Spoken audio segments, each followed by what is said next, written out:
الحمدللہ رب العالمین، الصلاۃ والسلام علی رسولہ الامین وآلہ واصحابہ اجمعین والعاقبۃ للمتقین۔ محترم سامعین اکرام، السلام علیکم ورحمۃ اللہ وبرکاتہ۔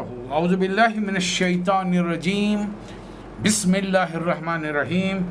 وَلَوْ رَحِمْنَاهُمْ وَكَشَفْنَا مَا بِهِمْ مِنْ ضُرٍّ لَلَّجُّوا فِي طُغْيَانِهِمْ يَعْمَهُونَ وَلَقَدْ أَخَذْنَاهُمْ بِالْعَذَابِ فَمَا اسْتَكَانُوا لِرَبِّهِمْ وَمَا يَتَضَرَّعُونَ حَتَّى إِذَا فَتَحْنَا عَلَيْهِمْ بَابًا ذَا عَذَابٍ شَدِيدٍ إِذَا هُمْ فِيهِ مُبْلِسُونَ۔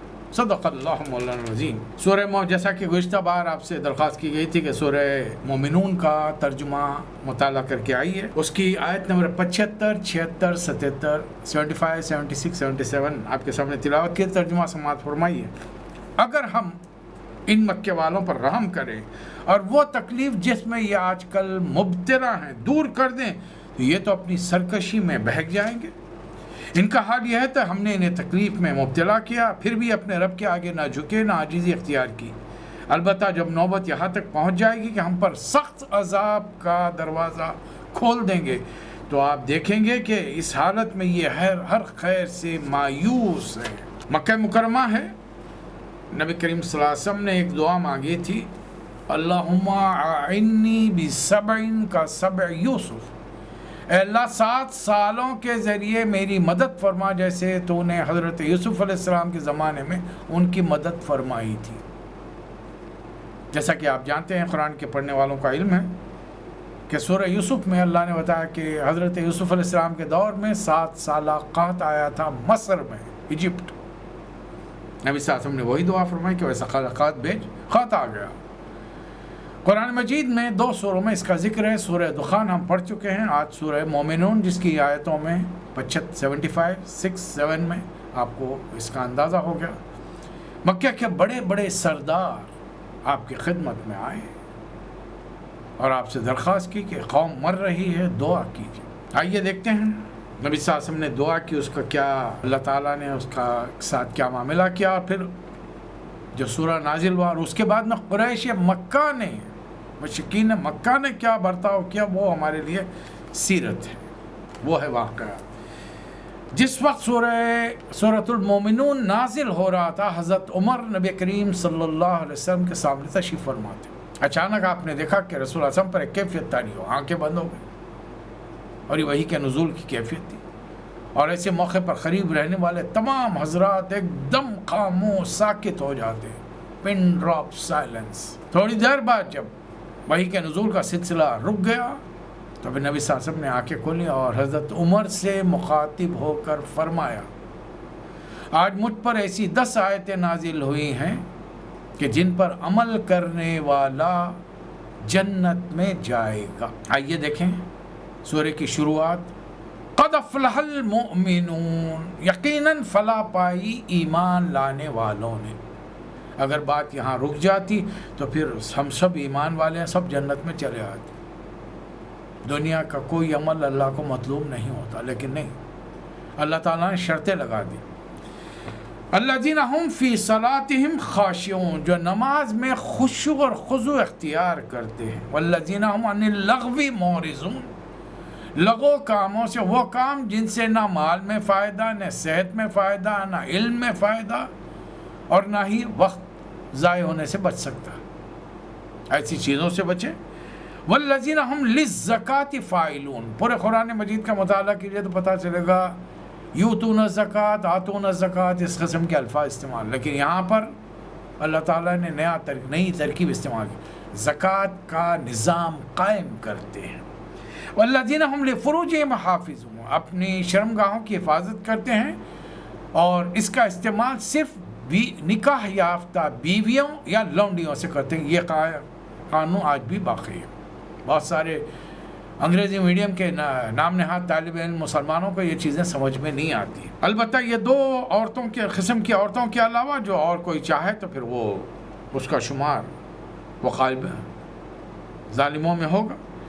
والذین هم لاماناتہم وعہدہم راعون، جو اپنی امانتوں کا اور وعدوں کا پاس رکھتے ہیں۔ والذین هم علی صلواتہم یحافظون، شروع میں نماز کی حفاظت، آخر میں نماز کی حفاظت، وضو کرتے وقت احتیاط، اور نماز کے پورے ادائیگی کے دوران ہر رکن اطمینان قلب کے ساتھ، قرآن فہمی کے ساتھ۔ میں یہ نہیں کہہ رہا ہوں کہ آپ پورا قرآن حفظ کر لیجئے، اسے یاد کر لیجئے، کر لیں گے تو قیامت میں بڑا کام آئے گا۔ آخری آیت جیسی تلاوت ہوگی وہ اونچا ترین مقام اللہ تعالیٰ آپ کو دے گا، لیکن سمجھداری سے پڑھنے میں، نادانی کے ساتھ، ورنہ یہی قرآن پھر شکایت کرے۔ جتنا قرآن اس وقت آپ کو یاد ہے اس کے معنوں کو ایک 8-10 بار ترجمہ سن لیجئے، جس زبان کو بھی آپ جانتے ہیں۔ آپ جانیے اس کے بعد میں آپ دیکھیں گے آپ کی نماز میں بڑے مزے آئیں گے۔ تو اللہ تعالیٰ نے یہ شرطیں رکھی ہیں، صرف ایمان لانا کافی نہیں ہے، یہ تمام اعمال کرنے پڑیں گے، تب کہیں جا کر جنت ملے گی۔ اور اس کے بارے میں اللہ اولئک هم الوارثون الذین یرثون الفردوس هم فیہا خالدون، یہی جنت کے وارث ہیں جہاں پر وہ ہمیشہ ہمیشہ رہیں گے۔ یہاں سے موضوع اچانک بدل گیا۔ پہلے انسان کی تخلیق ہے، وَلَقَدْ خَلَقْنَا الْإِنسَانَ انسان من سلالۃ من طین، پہلے انسان کو ہم نے مٹی کے سط سے بنایا، ثم جعلناہ نطفۃ فی قرار مکین، پھر اسی انسان سے ان کا جوڑا بنا دیا، امتحاناً جنت میں رکھا، پھر زمین پر بھیج دیا گیا کہ تمہارا امتحان ہے۔ یہ ذمہ داری آدم علیہ السلام نے خود لی تھی کہ میں ایک تیرا کام زمین پر جا کر کروں گا۔ یاد کیجئے سورہ بقرہ، وَإِذْ قَالَ رَبُّكَ لِلْمَلَائِكَةِ إِنِّي جَاعِلٌ فِي الْأَرْضِ خلیفہ، یہ کوئی سزا کے لیے دنیا میں نہیں آئے ہیں، اللہ نے ایک اسائنمنٹ دیا ہے، ایک امتحان ٹیسٹ لیا ہے، اور اس کو ذمہ داری خود حضرت آدم علیہ السلام نے قبول کی ہے، اور اس کے تحت وہ دنیا میں بھیجے گئے۔ تو سارے مفروضے اور خیالات رد کر دیے جائیں گے جب یہ قرآن کا مستند بیان ہمارے سامنے آئے۔ اب اللہ تعالیٰ انسان کی پیدائش کا مرحلہ بیان فرما رہا ہے۔ ثم خلقنا النطفة علقة فخلقنا العلقة مضغة فخلقنا المضغة عظاما فكسونا العظام لحما ثم انشأناه خلقا آخر وتبارک اللہ احسن الخالقین۔ پھر پہلے انسان کو مٹی سے، دوسرے کو ٹپکی ہوئی بوند سے، پھر بوند کو لوتھڑے کی شکل دی، لوتھڑے کو بوٹی میں ہڈیاں بنائیں، ہڈیوں پر گوشت چڑھایا، اور 9 مہینے کے بعد ایک دوسری مخلوق بنا کر دنیا میں پیش کر دی۔ اور آج سائنس یہ پورا مرحلہ آپ کو لائیو دکھا سکتی ہے۔ جو سائنس کے MBBS کے طالب علم ہوتے ہیں وہ تو خود دیکھ رہے ہیں دن رات۔ اب یہ کوئی چیز چھپی ہوئی نہیں ہے، اس میں شرم و حیا والی باتیں نہیں ہیں۔ اب جن کے دلوں میں ٹیڑھ ہے وہ تو اس میں ہر چیز میں فحش تلاش کر سکتے ہیں کہ یہاں پر انسانی زندگی کی بہت بڑی حقیقت ہے۔ ایک خاص عمر میں پہنچنے کے بعد انسان کو اپنی مادہ کی ضرورت ہے، اپنی فیمیل کی ضرورت پڑتی ہے، اور دونوں ازدواجی تعلق ہوتے ہیں۔ یہ نسل انسانی بڑھنے کا ہے، بلکہ دنیا کی ہر مخلوق کا یہی سلسلہ ہے۔ زیرو مخلوق جتنی بھی ہیں، درین چرین پرین، یہ سارے کے سارے یہ عمل سے گزرتے ہیں اور انہیں اولاد ہوتی ہے۔ اللہ تعالیٰ انسان کی تخلیق کے بعد ہر جگہ اپنی حمد و ثنا خود بیان فرماتا ہے، تبارک اللہ احسن الخالقین۔ اس سے پہلے شاید میں عرض کر چکا ہوں کہ 1985 کے اندر ریاض یونیورسٹی میں، سعودی عرب کے شہر کیپٹل ریاض میں، وہاں کی یونیورسٹی کے طالب علموں نے قرآن مجید کی وہ تمام آیتیں اکٹھے کی، ان کے مختلف زبانوں میں ترجمے جمع کیے، اور دنیا بھر کے گائنک ڈاکٹروں کو انہوں نے بلا لیا، ایمبرولوجی ڈاکٹروں کو بلا لیا، اور یہ ترجمے ان کے سامنے رکھ دیے مختلف زبانوں، اور ان سے پوچھا کیا بات ہے؟ سائنس نے جو بات آج معلوم کی ہے 1450 سال پہلے، 1450 years بیک قرآن میں یہ باتیں آ چکی ہیں۔ اب ذرا آپ تحقیق کر کے بتائیے کہ کتنی صحیح ہے۔ آج کی سائنس نے قرآن کی تصدیق نہیں کی، بلکہ قرآن کے ذریعے سائنس نے اپنی تصدیق کروائی ہے۔ بالکل صحیح۔ اس وقت امریکہ سب سے بہترین ڈاکٹر کیت مور، اس نے جب ان آیتوں کا جائزہ لیا اور جو اس نے ریسرچ کی تھی اس کے تحت اس نے تمام اپنی تفصیلات کو، اپنے آرٹیکلز کو، اپنے تھیسس کو سامنے رکھا، اور تو اس نتیجے پر پہنچا یہ کلام اگر یہ آج سے 1450 سال پہلے محمد صلی اللہ علیہ وسلم پر نازل ہوا ہے تو یہ کلام کسی انسان کا نہیں، یہ خالق کا کلام ہو سکتا ہے۔ کچھ نالائق قسم کے رپورٹرز نے سوال کیا کہ ہو سکتا ہے محمد صلی اللہ علیہ وسلم کے پاس کوئی بہت ہی سائنٹیفک مائکروسکوپ ہو جو انہوں نے اس سے دیکھنے کرنے کے بعد میں انہوں نے ڈسٹرائے کر دیا، خراب کر دیا۔ تو اس نے ہنس کر کہا کہ ہر آدمی اپنے بعد اپنی قوم کو، اپنے خاندان والوں کے لیے کوئی چیز چھوڑ کے آتا ہے، تباہ کر کے نہیں جاتا۔ اور یہ پوری دریافت آج سے 100 سال پہلے کی ہے، بس اس سے پرانی نہیں۔ تخلیق تو بتا دی اور ساتھ ہی ساتھ ایک واضح بات کر دی، ثم انکم بعد ذلک لمیتون، دنیا میں آئے ہو، موت کا مزہ بھی تمہیں چکھنا ہے، اور پھر نہ صرف چکھنا ہے، ثم انکم یوم القیامت تبعثون، یہ تمہارے رب کا وعدہ ہے دوبارہ تمہیں زندہ کرے گا۔ اب یہ بات لغو ہے کہ جو تمہارا عدم سے وجود میں تم کو لانے والا ہے وہ تم کو ری سائیکل کر کے دوبارہ پیدا کرے گا، تو مسئلہ کیا ہے؟ یہ انسانوں کو سمجھ میں نہیں آئی، یہ سمجھ میں نہیں آنے، سمجھ میں آ رہی بات ہٹ دھرمی ہے، ضد ہے، اپنی انانیت ہے کہ کیوں ہم کسی کی بات مانیں۔ ٹھیک ہے، پھر اللہ فرما رہا ہے ہم نے آسمان ٹھیک حساب سے بنایا ہے، خاص مقدار میں پانی اتارا ہے، زمین میں ٹھہرایا ہے، ہم جب چاہیں سے غائب کر دیں گے، اور اس پانی کے ذریعے ہم نے تمہارے لیے کھجور انگور کے باغ، ان میں بہترین لذیذ پھل جن سے تم کھاتے پیتے بھی اور روزی بھی حاصل کرتے ہو، اور وہ درخت پیدا کیا جو طور سینا سے نکلتا ہے اور تیل لیے بھی ہوتا ہے، کھانے والوں کے لیے سالن بھی ہے۔ مویشیوں میں بھی تمہارے لیے ایک سبق ہے، ان کے پیٹوں میں جو کچھ ہے، کیا کھلاتے ہو مویشیوں کو؟ گھاس پھوس، چارہ، کیا چیزیں میں، کتنا لکوڈ ان کے جسم میں بنتا ہے؟ 3 قسم کا لکوڈ بنتا ہے، ایک یورین، ایک بلڈ، اور تیسرا ملک۔ جتنی فیمیل مادائیں ہیں ان کے جسموں میں، بکری میں، گائے میں، بھینس میں، اونٹنی میں، یہ تمام چیزیں۔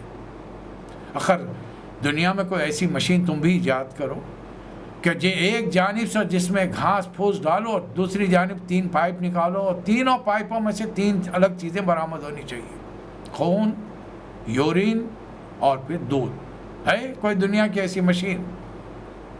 کوئی مرغن غذائیں نہیں دے رہے ہم کہ دودھ اچھا ہو، طاقتور ہو، ملائی دار ہو، ایسا کچھ بھی نہیں ہے۔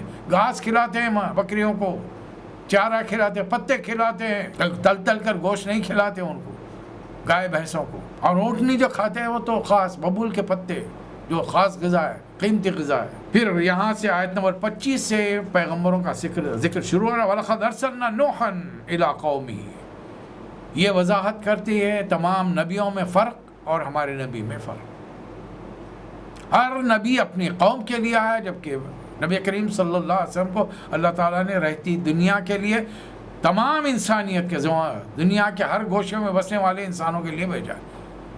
اب ذرا یہاں پر ایک سیکنڈ کے لیے رک کر غور کیجئے کہ کیا نبی صلی اللہ علیہ وسلم نے پوری دنیا کا دورہ کیا تھا کہ پیغام پہنچا دیا؟ چاہے 1400 سال پہلے نے پتہ چلا کہ نبی کریم صلی اللہ علیہ وسلم نے نبوت پر فائز ہونے کے بعد عرب کی سرزمین کے باہر قدم ہی نہیں نکالا، تو پیغام پہنچانے کا کیا سوال؟ پھر یہ آدھی دنیا تک اسلام کیسے پہنچ گیا کہ آج پھر بھی سمٹ کر جب بھی آیا ہے تو 56 ممالک مسلمان ہیں، حکمران اور رعایا سارے کے سارے مسلمان۔ کیسے ہو گئے؟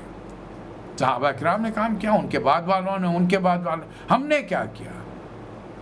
ہم جو اللہ تعالیٰ نے عطا کیا ہے اس کو محفوظ رکھنا بھی ہمارے لیے دشوار ہو گیا ہے، ہم اس کو باقی بھی نہیں رکھ سک رہے، اور ہماری یہ حرکتیں رہیں گی، اغیار اس پر پھر قبضہ کر لیں۔ بیدار ہونا پڑے گا، سوچنا پڑے گا۔ پوری قوم نے تکذیب کی سوائے چند مٹھی بھر آدمی جو ایمان لائے، انہیں کشتی میں بچا لیا گیا، ان کے ساتھ جانوروں کا ایک ایک جوڑا رکھ لیا گیا، اور پھر اللہ تعالیٰ نے حضرت نوح علیہ السلام کو دعا سکھائی، قُل رَبِّ أَنزِلْنِی مُنزَلًا مُبَارَكًا وَأَنتَ خَيْرُ الْمُنزَلِينَ، اے پروردگار مجھ کو برکت والی جگہ پر اتار اور بہترین جگہ دے، تو بہترین جگہ دینے والا ہے۔ اس کے بعد ہم نے بہت سارے پیغمبر بھیجے، ہر قوم نے اپنے نبی سے ایک ہی بات کہی، مَا هَٰذَا إِلَّا بَشَرٌ مِثْلُكُمْ، اپنی قوم کے بھٹکے ہوئے لوگوں کو، عام لوگوں کو ورگلانے کے لیے بڑے بڑے سرداروں نے ایک ہی بات کی، کیا یہ صاحب تم جیسے نہیں ہے بھائی؟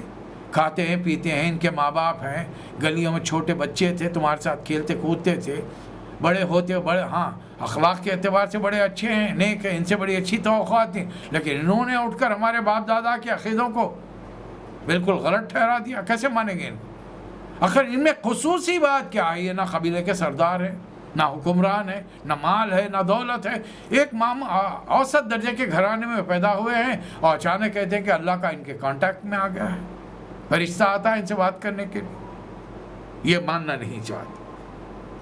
وَلِنْ آتَاتُمْ بَشَرًا مِثْلَكُمْ إِنَّكُمْ إِذًا لَخَاسِرُونَ، اگر تم اپنے جیسے انسان کی بشر کی پیروی کر لو گے تو پھر سمجھ لو کہ تم خسارے میں ہو۔ یہ ہماری دنیا کی زندگی جو کچھ ہے، یہ دوبارہ مر کے زندہ وندہ ہونا کوئی بات ہی نہیں ہے۔ پتہ نہیں یہ صاحب کیا جھوٹ کہہ رہے، ہم تو نہیں مانتے ان کی باتوں کو۔ وقت کے نبی نے پکار کر کہا رب انصرنی بما کذبون، اے اللہ مجھے جھٹلایا گیا ہے، میری مدد فرما۔ اللہ تعالیٰ نے مختلف طریقوں سے قوموں کا ہلاک کیا، پتھروں کی بارش، زلزلہ، سیلاب، طوفان، سمندر میں غرق کرنا۔ پھر مثال موسیٰ علیہ السلام کی دی جا رہی، ثم ارسلنا موسیٰ واخاہ ہارون، دونوں کو بھیجا۔ اب قوم موسیٰ علیہ السلام کی قوم، جو زمانے کے مسلمان تھے، اپنی بدعمالیوں کی وجہ سے فرعونیوں کے غلامی میں ہیں، اور یہ کوئی نئی بات نہیں ہے۔ یاد کیجیے آج سے 70 سال پہلے، 74 سال پہلے، 1947 سے پہلے ہم کس کی غلامی میں تھے؟ ہندوستان پر مسلمانوں نے حکمرانی کی تھی، مغل امپائر، آصف جاہی دور، قلی قطب شاہی دور، عادل شاہی دور، لکھنؤ کے نوابین، بھوپال کے نواب، مختلف علاقوں میں مسلمان حکمران تھے۔ کیا ہوا؟ ہم نے دین کی اس دور کے مسلمانوں نے کوئی خدمت نہیں کی، حالانکہ دوسری قوموں سے بڑا اچھا سلوک کیا۔ ایک مسلمان حکمران اگر حکومت کے بل بوتے پر قرآن مجید کا ترجمہ کر کے عوام میں پھیلا دیتا تو آج ریشیو مسلم اور غیر مسلم کا مختلف ہوتا۔ کسی حکمران، ہمارے حکمران بہت سارے نیک، متقی، پرہیزگار، عبادت گزار تو گزرے ہیں، ٹیپو سلطان شہید رحمت اللہ علیہ، اورنگزیب عالمگیر رحمت اللہ علیہ، نیک گزرے ہیں، لیکن دین کی خدمت ان میں سے کسی نے بھی نہیں۔ یہ دین کی جو خدمت ہوئی ہے، کچھ بزرگان دین آئے تھے، اب ان کے پاس وہ طاقت، وہ ساز و سامان تو تھا نہیں، شخصی کردار، اخلاق کی بنیاد پر جتنا ہو سکا انہوں نے پھیلایا۔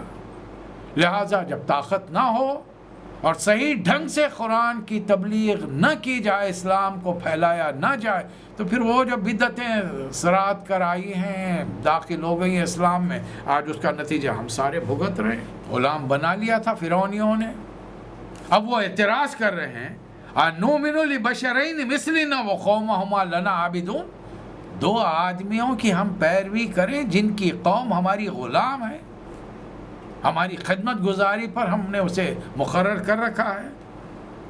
اللہ نے پوری حجت قائم ہونے کے بعد ہلاک کر دیا۔ ایک وقت میں فرعون اور اس کی پوری فوج کو سمندر میں غرق کر دیا، اور ٹھیک اسی سمندر میں بنی اسرائیل کے 12 قبیلوں کو بچا لیا۔ ہوتا کیا ہے نبی کے بعد؟ نبی جب تک رہتا ہے لوگ سدھرے ہوئے رہتے ہیں، مخالفت کی گنجائش نہیں، اللہ کے احکام آ رہے ہیں، پل پل کی باتوں کی خبر مل رہی ہے نبی کو۔ نبی کے بعد پھر لوگوں نے دین کے ٹکڑے کر لیے، وہی ہمارے ساتھ ہوا۔ 30 سال کی خلافت راشدہ کے بعد جو سلسلہ شروع ہوا تو آج تک صحیح پٹری پر واپس نہیں آیا۔ بھائی نبی صلی اللہ علیہ وسلم انہیں چھوڑ دیجئے، ڈوبے رہے اپنی غفلت میں۔ یہ کیا سمجھتے ہیں دنیا والوں کو ہم مال اولاد سے جو مدد کیے جا رہے ہیں تو انہیں بھلائیاں دینے میں ہم سرگرم ہیں؟ انہیں معاملے کا شعور نہیں ہے، اتنا دے رہے ہیں کہ ان کو اپنی اگلی زندگی کے بارے میں کچھ احساس ہی نہیں ہے۔ وہ دنیا کی زندگی کو سب کچھ سمجھ کر وقت گزار رہے ہیں، اور جیسے ہی موت کا فرشتہ آئے گا تب ان کی آنکھ کھلے گی اور انہیں احساس ہوگا کہ ہاں ایک اور دنیا باقی ہے جس کے لیے ہم نے کوئی تیاری نہیں کی تھی۔ اصلی بات یہ قرآن بھیج کر ہم نے بل آتیناہم بذکرہم، ہم نے ان کا ذکر یاد دلایا، فہم عن ذکرہم معرضون، اور یہ اپنے ذکر سے منہ موڑ رہے ہیں۔ پھر وہ آیتیں ہیں وَلَوْ رَحِمْنَا وَكَشَفْنَا مَا بِهِم مِّن ضُرٍّ لَلَّجُّوا فِي طُغْيَانِهِمْ يَعْمَهُونَ، اور وہ تکلیف جس میں یہ مبتلا ہیں اگر ہم اسے دور کر دیں تو یہ اپنی سرکشی میں بہک جائیں گے، اور وہ بھی یہی نبی صلی اللہ علیہ وسلم نے دعا فرمائی. فطری طور پر رحمدلی ہے، حلم ہے مزاج میں، لہٰذا اللہ سے دعا کر دی. لوگوں کی تکلیف دیکھی نہیں گئی، اور جیسے ہی تکلیف دور ہوئی لوگوں نے کیا کیا؟ مکے والوں نے. اللہ کے قرآن کہتا ہے هل جزاء الاحسان الا الاحسان، کیا احسان کا بدلہ احسان کے علاوہ کچھ اور ہو سکتا ہے؟ اس کے برخلاف مکے والوں نے کیا کیا؟ پہلے سورہ کا مطالعہ کریں پھر دیکھیں مکے والوں نے کیا کیا. یہ مکے والے کہتے ہیں کہ جب وہ مر جائیں گے، مٹی ہو جائیں گے، ہڈیوں کا پنجر بن جائیں گے، تو کیا دوبارہ زندہ کیے جائیں گے؟ بہت وعدے ہوئے ہم سے، ہمارے باپ دادا سے، یہ پرانے زمانے کے قصے ہیں، اساطیر الاولین ہیں. اے نبی صلی اللہ علیہ وسلم ان سے سوال کیجئے زمین اور اس کی ساری آبادی کس کی ہے؟ سیقولون اللہ، اللہ کی. وہ کہیں رب عرش عظیم کا مالک کون ہے؟ اللہ. یہ کائنات کی باغ ڈور کس کے ہاتھ میں ہے جو پناہ دیتا ہے جس کے مقابلے میں کوئی پناہ نہیں دیتا؟ سیقولون للہ، صرف اللہ. یعنی بار بار وہ اللہ ہی کا نام. تو پھر جب اللہ کو تم ہر چیز کا کارساز مانتے ہو تو پھر یہ تو ایک جگہ کیوں بٹھا کے رکھ دیا ہے کہ اس کے اختیارات تم نے اس کی مخلوقات میں تقسیم کر دیے ہیں؟ کسی نے بیٹا بنا دیا، کسی نے بیٹیاں بنا دی. یہ کہاں سے تم اطلاعات لے کر آئے؟ ان پر تو عذاب آنے والا ہے. تو اے نبی صلی اللہ علیہ وسلم ایک کام کیجئے، آپ دعا کیجئے، قل ربی اما ترینی ما یوعدون، اے اللہ جس عذاب کی انہیں دھمکی دی جا رہی ہے، ربی فلا تجلنی فی قوم الظالمین، مجھے اگر میری موجودگی میں وہ عذاب آ جائے تو ان ظالموں میں مجھے شامل نہ کر. ہم چاہیں تو وہ عذاب آپ کو نظروں کے سامنے دکھا سکتے ہیں لیکن ابھی نہیں. آپ تو ایک کام کی، ادفع باللتی ہی احسن، ہر برائی کو نیکی کے ذریعے دور کیجئے. دعا مانگتے رہیے، پروردگار ربی اعوذ بک من ہمزات الشیاطین، پروردگار میں شیاطین کی اکساہٹوں سے تیری پناہ میں آنا رہتا ہوں. اعوذ بک ربی ان یحضرون، میں تو اس سے بھی پناہ مانگتا ہوں کہ میرے قریب بھی آئے. ہم کو بھی دن رات اعوذ باللہ پڑھتے رہنا چاہیے لیکن بہت کم نکلتا. قیامت ہوگی، کامیاب رہنے والے جنتوں میں جائیں گے اور جو جہنم میں جائیں گے ایک آگ کی لپٹ آ کر پورے گوشت پوست کو چاٹ جائے گی. کیا بھیانک چہرہ نظر آئے گا، اندازہ نہیں کر سکتے. اور کیا تکلیف ہوگی اس کا بھی ہم اندازہ نہیں کر سکتے. اس لیے دعا کرتے رہیے، ربنا آمنا فاغفر لنا وارحمنا وانت خیر الراحمین. اے اللہ ہم ایمان لائے، ہمیں معاف کر، ہم پر رحم کر، تو تمام رحیموں سے بہتر رہی. لیکن دنیا والوں نے کیا کیا؟ فَاتَّخَذْتُمُوهُمْ سِخْرِيًّا، میرے نیک بندوں کی باتوں کو تم نے ہنسی مذاق دل لگی ٹٹے میں ڈالا، بلکہ تم یہ حَتَّى أَنسَوْكُمْ ذِكْرِي، تم نے مجھے بھی بھلا دیا. اور تم ان تمام باتوں پر ہنسی مذاق دل لگی کرتے رہے. اس لیے میں نے اپنے بندوں کو جنہوں نے مجھ پر ایمان لایا تھا آج اس کا عوض انعام دے دیا ہے. ان سے پوچھئے، قَالَ كَمْ لَبِثْتُمْ فِي الْأَرْضِ عَدَدَ السِّنِينَ، زمین میں کتنا عرصہ رکھا ہے؟ 50 60 70 سال. لیکن اس وقت نہیں معلوم ہوگا. ان کا جواب ہوگا قَالُوا لَبِثْنَا يَوْمًا وَبَعْضَ يَوْمٍ فَصَلُ الْعَادِّينَ، حساب کتاب کرنے والوں سے پوچھے، ہمیں نہیں معلوم، تو آدھا دن کا کچھ حصہ رہ گیا ہے. انسان کو اندازہ بھی نہیں ہوگا. اللہ ہم سے ایک سوال کر رہا ہے، أَفَحَسِبْتُمْ أَنَّمَا خَلَقْنَاكُمْ عَبَثًا وَأَنَّكُمْ إِلَيْنَا لَا تُرْجَعُونَ، کیا سمجھا تھا تم نے؟ ہم نے تم کو یوں ہی پیدا کر کے فالتو میں چھوڑ دیا ہے اور تم کو لوٹ کر ہمارے پاس نہیں آنا ہے. أَن يُتْرَكَ سُدًى، شتر بے مہار کی طرح، سید صاحب کے بوکڑ کی طرح چھوڑ دیا ہے تمہیں اور تمہیں پلٹ کر ہماری طرف آنا نہیں ہے. کیسی باتیں کر رہے؟ وَتَعَالَى اللَّهُ مَلِكُ الْحَقِّ لَا إِلَٰهَ إِلَّا هُوَ رَبُّ الْعَرْشِ الْكَرِيمِ. اللہ جو ایک ہے اس کے بارے میں تم یہ خیالات رکھتے ہو کہ اس نے دنیا کائنات یوں ہی تفریح کے بنا دی؟ ابھی بھی ہم بتا رہے ہیں شرک کیا ہے. وَمَن يَدْعُ مَعَ اللَّهِ إِلَٰهًا آخَرَ، اب جو اللہ کو چھوڑ کر کسی اور کو پکارے گا، لا برہان لہ بہ، اور اس کے لیے اس کے پاس کوئی دلیل نہیں ہوگی، فَإِنَّمَا حِسَابَهُ عِندَ رَبِّي، اس کو اپنے رب کے پاس حساب دینا پڑے گا. اِنَّهُ لَا يُفْلِحُ الْكَافِرُونَ، اور ایسے کافر فلاح نہیں پاتے. اللہ کے علاوہ کسی کو پکارنا کفر ہے، شرک ہے. بس یہ دعا کرتے رہیے شرک سے بچ کر. وَقُلْ رَبِّ اغْفِرْ وَارْحَمْ وَأَنْتَ خَيْرُ الرَّاحِمِينَ. اے اللہ رحم فرما، کرم فرما، بخش دے ہمیں، تو بہترین رحم فرمانے والا ہے۔ 7 سالی دور ہو گئی، 2 سوروں نے بتا دیا سیرت نبی صلی اللہ علیہ وسلم یہ ہے۔ قرآن نے رسول اللہ علیہ وسلم کے حیات مبارکہ کے واقعات بتا دیا، رسول اللہ علیہ وسلم، اور حدیث نے بتایا، رسول اللہ علیہ وسلم نے دعا فرمائی۔ قرآن میں نہیں ہے رسول اللہ علیہ وسلم کی دعا، یہ آپ کو احادیث میں ملے گی، صحیح 6 میں ملے گی آپ کو۔ پھر رسول اللہ علیہ وسلم کی دوسری دعا کہ اللہ تعالیٰ اس قحط سالی کو دور فرمائے، وہ بھی قرآن میں نہیں۔ اللہ نے صرف اتنا کیا کہ اگر ہم دور کر دیں گے تو یہ سرکشی میں بیٹھ جائیں گے پھر، لیکن بہرحال رسول اللہ علیہ وسلم نے دعا کی قحط سالی دور، اور جیسے ہی قحط سالی دور ہوئی مکے والوں نے کیا کیا؟ مکے والوں کا تو دماغ خراب ہو گیا تھا۔ 2 بڑی شخصیتیں ابھی ایمان لائی ہیں۔ 100 بستی کے لوگ اپنے ماں باپ، بہن بھائی، عزیز اقارب، رشتہ دار، وطن، کاروبار، گھر بار چھوڑ کر حبشہ جا چکے ہیں۔ اب ان کو بات سمجھ میں نہیں آ رہی۔ حضرت حمزہ اور حضرت عمر بن خطاب ایمان لا چکے ہیں، مسلمانوں کی طاقت بڑھ چکی ہے۔ اب مسلمانوں نے پہلی بار کعبۃ اللہ کے پاس آ کر خالصتاً اسلام کے طریقے سے 2 رکعت نماز ادا کی ہے۔ اب ان کو سمجھ میں نہیں آ رہا کیا کیا جائے۔ آخرکار ان کی جہالت نے ایک ہی راستہ سجایا کہ سارے کے سارے قبائل نے مل کر فیصلہ کیا کہ اب بنو ہاشم اور بنو عبد المطلب سے کسی قسم کا کوئی تال میل نہیں رکھا جائے گا۔ سوشل بائیکاٹ، اور آج کی ٹرمینالوجی میں سینکشنز۔ شراب وہی ہے، لیبل بدل دیا گیا ہے، بوتل بدل دی گئی ہے، شراب وہی ہے، انداز وہی ہے۔ سینکشنز، کوئی وہاں جانا نہیں، وہاں سے کوئی باہر نکلنا۔ کتنوں کا سینکشن کرو گے؟ کتنے مسلم ممالک کا؟ آج دنیا نے تمہیں سینکشن کر کے، تمہارے اپنے ملکوں والوں نے سینکشن کر کے گھروں میں تم کو بٹھا دیا ہے، اس لیے کہ دنیا کے تمام مسلمان اور تمام انسان بے شمار علاقوں کے لوگوں کی تکلیفوں کو سمجھ نہیں سکے۔ اللہ نے فرمایا کہ ہاں تم بھی اس تکلیف سے گزرو، تمہیں احساس ہوگا، لیکن ابھی بھی شعور نہیں۔ آج کا مسلمان بھی ڈر رہا ہے، ایسے ڈر رہا ہے کہ گھر کے باہر قدم نکلوں گا یہ بلا چمٹ جائے گی۔ حالانکہ ایسی کوئی بلا نہیں، یہ بلا موت کی نہیں ہے کہ ایک جرثومہ لگا اور انسان آن دا اسپاٹ مر گیا۔ خوف، ڈر، اور بحیثیت مسلمان مجھے اور آپ کو چاہیے کہ ہر چیز سے بڑھ کر اللہ کا ڈر ہمارے دلوں میں۔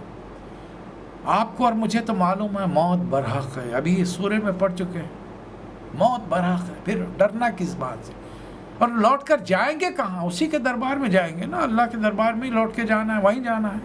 ابھی اللہ نے ہم سے سوال نہیں کیا، کیا سمجھا تم نے؟ ہم نے تمہیں تخلیق کر کے یوں ہی چھوڑ دیا، وَأَنَّكُمْ إِلَيْنَا لَا تُرْجَعُونَ، اور تم کو لوٹ کر ہمارے پاس آنا نہیں ہے۔ قریش مکہ نے ایک دستاویز لکھی، ایک ایگریمنٹ کیا، اور پورے سرداروں نے دستخط کیا اور اسے کعبۃ اللہ کی دیوار سے لگا دیا کہ آج سے قبیلہ بنو ہاشم جو نبی کریم صلی اللہ علیہ وسلم کا ہے، اور قبیلہ بنو مطلب جو حضرت ہاشم کے بھائی تھے، یہ 2 قبیلوں کا سوشل بائیکاٹ۔ حضرت ابو طالب نے تمام لوگوں کو خاندان کے جمع کیا، بات چیت کی، اور ان تمام کو لے کر ایک گھاٹی میں جا کر اتر گئے جسے شعب ابی طالب کہا جاتا تھا۔ اب یہ سوشل بائیکاٹ کا دور شروع ہو گیا، نہ لین دین، نہ بات چیت، نہ شادی بیاہ، کسی قسم کا کوئی ربط اور تعلق نہیں ہوگا۔ اسلام پر چلیں گے تو یہی ہو۔ اچھا، بڑے دلچسپ بات یہ ہے کہ یہ دونوں قبیلوں کی ایک بڑی تعداد، آلموسٹ 95% لوگ ایمان نہیں لائے ہیں، گنتی کے ایمان لائے۔ 2 پھوپھیاں ہیں اور 1 چچا ہیں، ابھی 2 چچا ایمان، 3 چچا ایمان نہیں لائے۔ حضرت ابو طالب ایمان نہیں لائے، حضرت عباس ایمان نہیں لائے، اور 1 چچا ابو لہب بھی ایمان نہیں لائے، سارے چچا زاد بھائی بھی ایمان نہیں لائے۔ حضرت جعفر تو جا چکے ہیں، حضرت علی کے بڑے بھائی حضرت علی ایمان لائے، لیکن عقیل ایمان نہیں لائے۔ دونوں خاندان کے تمام لوگوں نے حضرت ابو طالب کے حکم کو سر آنکھوں پر سمجھا اور جا کر گھاٹی میں اتر گئے، سوائے 1 شخص کے۔ یہ وہ شخص ہے جس کی سنت پر آج بہت سارے مسلمان چلتے ہیں اور کہتے ہیں کہ ہم تو 12 ربیع الاول کو دھوم دھام سے منائیں گے، جب وہ کافر منا سکتا ہے تو ہم نہیں منا سکتے۔ اور چلیے، جس کے طریقے پہ چلنا ہو آپ چلیے، آپ کو روک کون سکتا ہے بھائی؟ ضرور چلیے۔ سوال یہ پیدا ہوتا ہے کہ نبی صلی اللہ علیہ وسلم نے 63 سال دنیا میں گزارے اور نبوت کے 23 سال گزارے، اور اس کے بعد میں 30 سال 2 سسر نے 2 دامادوں نے خلافت کی ہے، اور حجۃ الوداع کے خطبے میں 1,24,000 مسلمانوں نے آپ کا خطاب سماعت فرمایا ہے، اور یہ تمام مسلمان 100 سال تک اس زمین پر حیات تھے۔ ان میں سے کسی ایک سے ثابت کر دیجئے کہ انہوں نے، صحابہ اکرام نے، خلفائے راشدین نے یہ دن منایا ہے۔ کوئی مسئلہ نہیں، ہم تیار ہیں۔ جس دور سے اسلام گزر رہا ہے اب یہ دن منانے کے نہیں ہیں، ماننے کے ہیں۔ عقیدوں کو مانیے پہلے، اور آج کی وبا ہم سے کہہ رہی ہے کہ کرو نہ، کچھ کرو، لوٹو قرآن کی طرف، لوٹو اپنے نبی کی سیرت کی طرف، ڈھال لو اپنے آپ کو قرآن و سیرت کے سانچے میں، کچھ کرو نہ۔ کم از کم تم اپنی بچت کا تو اہتمام کر لو گے اسلام پر چل کر، خالص اسلام پر۔ ابھی جو ہے وہ ملاوٹ کا اسلام ہے، 99% دنیا کے مسلمان ملاوٹ کے اسلام پر ہے، کہیں نہ کہیں یہاں پر شرک کی آمیزش پائی جاتی ہے۔ بہت کم تعداد ہے جو خالص اسلام کی بات کرتے، اس لیے کہ وہ بیچارے جب بات کرتے ہیں تو ہم انہیں وہابی کہہ دیتے ہیں۔ ہمارے کہنے سے کچھ نہیں ہوگا، قیامت میں اوپر والا فیصلہ کرے گا کہ کون کیا ہوگا۔ میں آپ کو کچھ کہہ دوں، آپ مجھے کچھ کہہ دیجئے، بس تو میں ہوتے رہیں گی۔ مسئلہ تو وہ ہے کہ اوپر والا کیا فیصلہ کرتا ہے، اور جانا تو آپ کو بھی ہے، مجھے بھی ہے، ہمارے ان تمام اطراف میں رہنے والے تمام مسلمانوں کو بھی ہے۔ خالص اسلام پر میں بھی چلوں، آپ بھی چلیں، دنیا والوں کو اس کی طرف دعوت دیں، اور سب سے پہلے اپنے بگڑے ہوئے مسلمان بھائیوں کو دعوت دیں۔ شعب ابی طالب کی گھاٹی میں نبی کریم صلی اللہ علیہ وسلم ان دونوں قبیلوں کے ساتھ جا کر بس گئے۔ نبی صلی اللہ علیہ وسلم کبھی کبھار گھاٹی سے نکلتے ہیں، کعبے کے پاس آ کر تھوڑی دیر عبادت کرتے ہیں، یا پھر اپنے چند صحابہ کے ساتھ جا کر مینا کی وادی میں بیٹھتے ہیں۔ 7واں سال ختم ہو گیا، 8واں سال شروع ہو گیا۔ اب یہ گھاٹی والوں کے لیے بڑا سخت وقت، مشکل وقت، جو کچھ اناج غلہ لے گئے تھے سب ختم ہو گیا، کھانے پینے کے لالے پڑ گئے۔ اس گھاٹی سے بچوں کے رونے کی آوازیں، مائیں دودھ نہیں پلا سکتی تھی، جیسے کہ بڑوں کو کھانے کے لیے غذا نہیں تھی وہاں پر، تو بچوں کی غذا کیسے بنے گی؟ اب مکے میں آبادی میں کچھ لوگ ایسے ہیں جو حضرت خدیجہ رضی اللہ تعالی عنہا کے رشتہ دار ہیں۔ حضرت خدیجہ بھی آپ کے ساتھ ہیں، یہ نہیں کہ آپ بستی میں اپنے گھر میں ہیں، شوہر کے ساتھ ہیں، بچوں کے ساتھ ہیں، آپ کے کچھ رشتہ دار ہیں، حضرت حکیم بن حزام ہیں، یہ بہت بعد میں ایمان لاتے ہیں۔ ان کے علاوہ ابو البختری بن ہشام، یہ بنی اسد میں سے ہیں، حضرت خدیجہ کے قریبی رشتہ دار ہیں۔ 3-4 افراد ہیں اور اچھے ویل ٹو ڈو افراد ہیں۔ اندھیرے میں چھپا کے لے جا کر گھاٹی کے اندر کچھ اناج غلے کے تھیلے گرا کے آ جاتے ہیں۔ تو قریش نے سوشل بائیکاٹ کا ایک وثیقہ لکھا، ڈاکومنٹ سائن کیا، کعبہ کی دیوار سے لگا دیا۔ رسول اللہ کا قبیلہ یہ تمام چیزیں بھگت رہا ہے۔